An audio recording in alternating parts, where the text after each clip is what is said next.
Hello and welcome. Welcome back sa inyong lahat dito mga kapatid ko. Kamusta po kayong lahat dito? Namiss ko po kayong lahat. Sobra-sobra. It's been a while. Pasensya na mga kapatid. Natagalan ng reading ang kapatid ninyo. Although na kahit busy ang peg, dalawa-dalawa na ang trabaho ko ngayon, but still, I've been thinking about you guys. I have to do a reading. Marami na akong mga synchronicities na dumadaan. At minsan napapanaginipan ko na yung mga strangers energy, which is probably your energy na hoping or minamanifest nyo na sana mag-reading ako or kailan ba yung next reading ko. Thank you guys. Na-appreciate ko po kayong lahat dito. Pasensya na talaga. At mahal na mahal ko po kayong lahat. Hindi ko po kayo nakakalimutan. I've been thinking about you guys lately. So finally, may time ng kapatid ninyo para mag-reading para sa inyo. So I do hope na nag-i-enjoy kayo sa bawat minuto, no, or every readings I have here. Thank you. And yeah, buckle up dahil ang reading na ito is someone never believe in love, yung totoong pag-ibig, but then when this person met you, nagbago. Ang daming ipinagbago. Nabago mo ang mundo niya, nabago mo yung mga tanaw niya sa buhay. You know what I mean? Like, para bang teleserye ang peg. Yeah.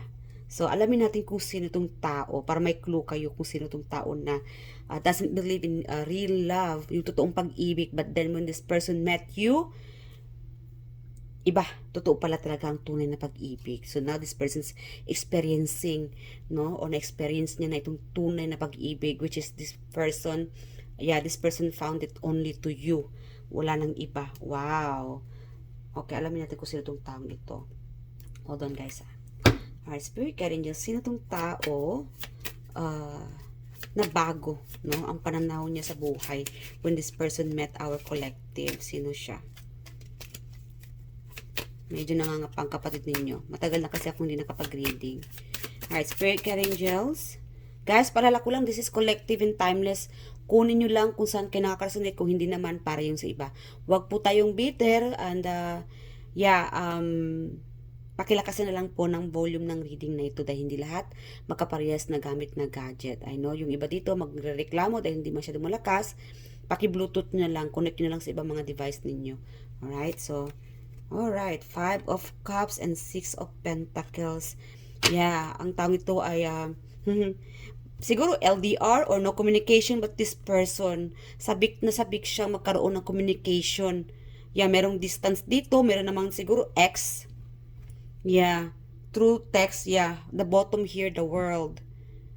Okay, siguro binlock mo tong taong ito, kaya ngayon ay nag-iiyak siya ngayon, nalulungkot dahil binlock mo siya, no communication. Siguro noon ay okay naman ang communication ninyo, pagtutulungan kasi meron tayo ditong Six of Pentacles support, ano, baka ang tang ito ay nagsusuporta or ikaw siguro ito nagsusuporta or for some reason meron ito nag-cut off. Yeah, may nag-cut off dito na communication. Na-cut off yung communication, na-cut off yung suporta. Either ikaw itong sumusuporta sa taong ito or ikaw itong nag-cut off sa kanya. For some reason, alamin natin kung bakit na-block. May nag-blockages dito. Alright. Nag-iiyak siya ngayon, nalulungkot siya ngayon. Hoping na sana ay maibalik muli yung nakaraan. Excess siguro to ninyo, no? This person doesn't believe in real love. Yeah. Until this person met you, nabago. Nabago mo siya. Nabago mo yung pananaw niya sa buhay. Ngayon ay parang nalulungkot siya pagka walang communication. Yeah. Okay. Hopeless romantic ang peg ng taong ito. Wow. Alright, Spirit Guardian Angels, bakit nga ba no communication yung iba dito? Bakit nga ba? Anong rason? Okay, King of Cups and Six of Wands. Alright, the world. Meron ditong, para sa'yo, kaya mong mabuhay nang wala siya. Nakapag-let go ka na. You freed yourself from this person. Nag-matured ka na. You are already healed. Yes, wow. Okay, nakapag-move on ka na, nag-go with the flow ka na, enjoy life.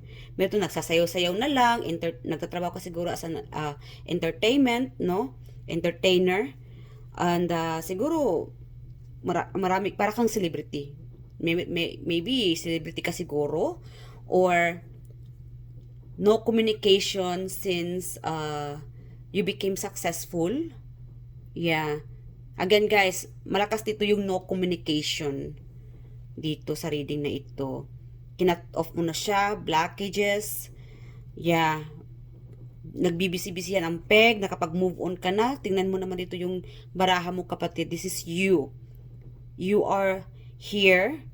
Like, most likely yung nararamdaman kong energy dito, parang okay ka naman kahit wala siya. Kaya mo naman kahit wala siya. Ex-partner, malakas dito yung excess. Blockages, cut off. Okay naman kahit wala yung suporta niya. Mabubuhay ka naman, mabubuhay naman kayo ng anak mo. Kung may anak kayo ng taong ito. Meron tong single na, but ready to mingle. Or meron naman dito, since na, I'm getting like malakas dito yung nag-success kayo eh. Malakas dito yung, ikaw yung nakapag-move on na. Kaya mo naman na. Kahit wala siya sa buhay mo.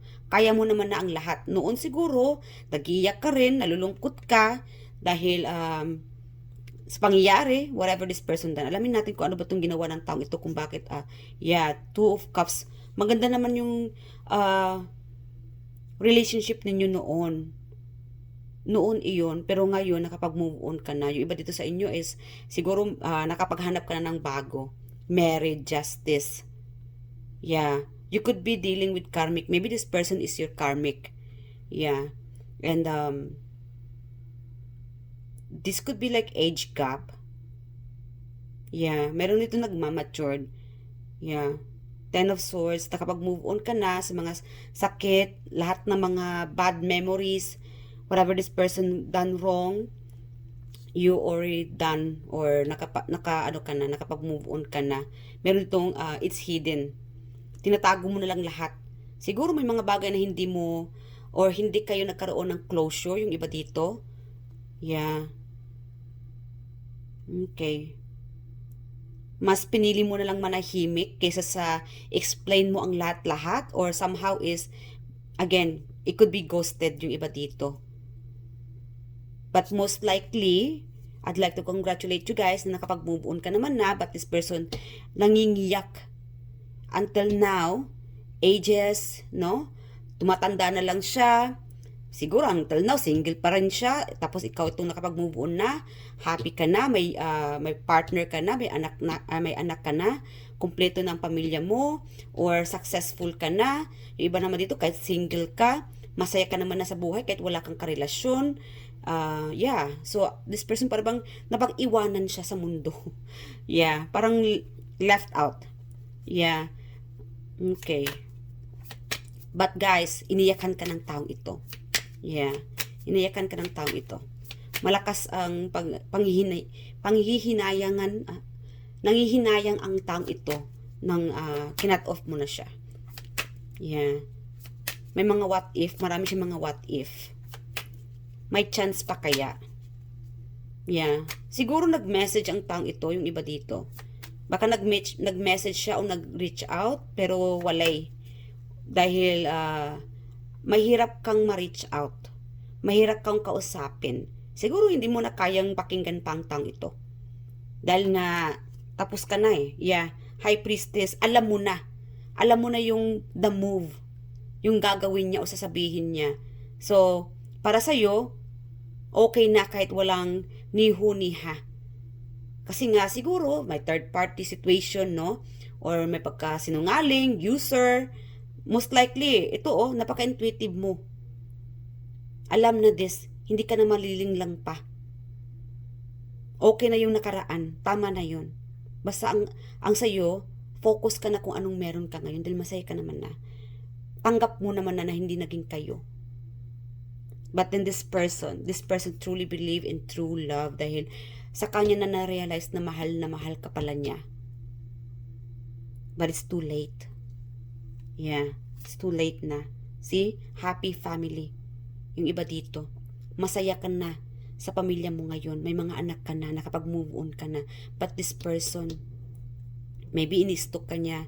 Nalulungkot siya dahil wala siyang communication sa iyo, nalulungkot siya dahil wala siyang balita tungkol sa iyo, nalulungkot siya dahil kinat off mo na yung suporta, emotional support, financial support, every support na sa iyo lang nakikita or nakukuha ng taong ito. Ikaw lang ang nagbibigay suporta sa kanya at ngayon ay hinahanap-hanap niya iyon. Sa iyo lang. Wow. Okay, ano pa? Alamin natin kung sino tong taong ito. Ano bang ginawa ng kabulustogan ng taong ito? No, wow. Spirit guide angels, ano ba nangyari from the past with this person? Sa ating collective. Now this person realized love is real. Akala niya ay hindi totoo. Parang ano lang. Siguro ginawa kang rebound ng taong ito, but na-realize niya na worth it ka pala, dapat i-keep ka pala niya, no? Yeah, siguro third party, dalawa kayo, napunta sa iba, Knight of Pentacles, hindi siya naging totoo. Yeah, may pagka, ano siya I'm hearing like superstar. Kung meron dito sa inyo guys, celebrity, baka meron tayong celebrity or well-known boss, like leader type, And this person, the same thing. Siguro insecure. Na-insecure siguro siya dahil marami nakakilala sa iyo or napaka-attractive mo or hindi siya naging tunay or hindi niya ipinapakita yung totoong ano siya. At ikaw ay napagod na. Siguro nga ikaw nung time na yon hindi mo rin talaga kilala kung ano ba talaga siya or sino ba talaga itong taong ito, no? Itong karelasyon mo, ano. Yeah. 7 of Pentacles. Yeah. Okay. Yeah. I think this person need to heal or focus to themselves. That could be the reason. I think that the reason na dapat nung time na naging kayo, no, focus muna siya kung ano ba talagang gusto niya. That could be the reason siguro. Baka siya din ay biglang kinat off ka bigla. Ikaw naman itong naiwan sa ere ng walang sagot. Hindi mo alam kung anong rason. Kasi behind the scene, I think this person doesn't know what to do or what this person want. Kung ano ba talagang kailangan niya. Ikaw or other things. Baka marami siyang iniisip nung time na yun. Marami mga distractions na humaling sa iba or money involved siguro. Or kaysa sarili niya, hindi niya rin kilala ang sarili niya. Ang daming issue ng taong ito sa buhay niya nung time na naging kayo. And now, nung wala ka na sa buhay niya, na-realize niya na hindi niya kayang mawala ka. Na-realize niya na pure love, totoo pala talagang pag-ibig. But it's too late. Yeah. Alamin natin kung okay. Sino itong taong ito na na-realize niya love is real. Alright, Spirit guide angels. I do hope guys, nag-enjoy ka sa reading na ito. Ito yung sinyales na ang taong ito ay this person believe in pure love. But it's too late na. Wow. Sino itong tao mo, Spirit guide angels? Nagsisisi sa huli. We have here N, D, A. Baka DNA. Siguro sa ano to, sa dugo. Dugo niya na siguro talagang ano. I don't know. Baka biglang I'm hearing like tatay siguro ito ng anak mo. Baka may anak kayo. But it's too late na. Alright. We have here letter U, E, and T. Sino ito nagsisisi Spirit guide angels? Ginawa ko ng kapatid si Universe. Spirit guide angels, sino ito? Nagsisisi. We have here E and K. And O, believe in pure love. Love is real. M or W. But it's too late na. Spirit guide angels, sino itong taong ito nagsisi? Love is real, but it's too late na, no? Nakapag-move on na si collective. Alright. Sino itong taong? Ay, ang dami naman. Hold on, guys. Okay. We have here Virgo. May. Taurus could be around 30 plus. Aquarius, Leo, this could be you or the person. Parang may ghosted dito, ginost ka siguro or ikaw to ginost mo na lang siya dahil napagod ka. Again, stranger. Secret, yeah. Siguro secret lover mo ito. 9 September could be Libra. Well, spirit ka rin dyan. Sino itong tao nagsisi? Alam mo naman na, no, kapatid? We have here again 9. Yeah. Number 4, could be April, May. Malakas dito yung Taurus, earth sign. Yeah, confirm water sign. Again, 455. Tayo na kayo guys. 3 digit, 455. Meron pang 9. 9455. Baka manalo kayo. Or angel number. We have, wow. 9955. Angel number 9955. Or we have here 99455. Wow. Malakas dito yung September and May. And meron naman tayong April naman. So, yeah. And advice na tayo. Hold on. Ano naman ang message ng taong ito ngayon nagsisisi siya? Anong dapat mong malaman? My spirit angels, anong dapat malaman o masasabi ng taong ito sa ating mga collective? Yung hindi niya na nasabi na ngayon ay nangingiyak siya. Okay. It's all fake. See? Hindi siya naging totoo. Confirm. Pinapakita niya na love ka, gato ganyan, sweet talk, pati at the end, nung nawala ka na sa buhay niya, nangingiyak na siya. Totoo pala talagang pag-ibig. This is just temporary, see? Temporary. Meron ditong hindi nagtagal ang relationship. Yun nga lang, again, nagsisisi siya. Yun na, until now, kapatid, sinasabi niya rin, para bang niloloko niya lang din sarili niya. Temporary lang ang lahat nito, mawawala din. Pero ages na, ano ba? Ilang taon na until now you are still, this person still thinking about you. I'm only attracted to you sexually. See again.